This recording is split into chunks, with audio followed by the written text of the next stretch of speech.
Here's one I get asked a lot. Why do people relapse after 1 or 2 years of sobriety, especially when their life, at least objectively, looks like it's good or substantially better? In early recovery, you're going to meetings, you're going to group, you're going to counseling, you're learning new skills, you're practicing new skills, you're making new connections, and all of this feels really good because it's novel and it's new and you're starting to see a whole new life. And so this allows your frontal cortex to rewire these skills, and your cortex starts to become stronger than the midbrain, which was the compulsive driving force of the addiction. But after a year or so, life kind of calms down. Things sort of are just better. Life is moving and you're feeling better, and actual life takes over. So that structure starts to loosen. You feel fine. So you do less of the things. And that's when the neural shift happens. Because skills are just neural pathways. They never go away completely. They just weaken. And they only stay strong when we use them. So when we're actively using, our skill pathway is to use a substance to solve our problems, and that pathway becomes very strong. When we stop using for that year or whatever, that pathway gets weak, but it doesn't go away. And when we start practicing these other skills like connection and talk therapy and all of that, those skills start to get stronger. But when we stop using them, they start to weaken.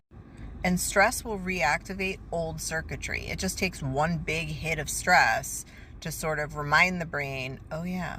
And the brain will sort of go well, we used journaling to deal with that issue at work last week, but now that my mom's sick or the dog died or something like that, this bigger stress, that journaling, those skills aren't going to work anymore. But you know what used to work really well? And long-term abstinence will unmask reward memory. So after you have some strength in your ability to get through life, your brain, your hippocampus will start whispering, maybe you're strong enough now. Maybe you could just have one. Remember how much relief it gave us? You could probably handle it.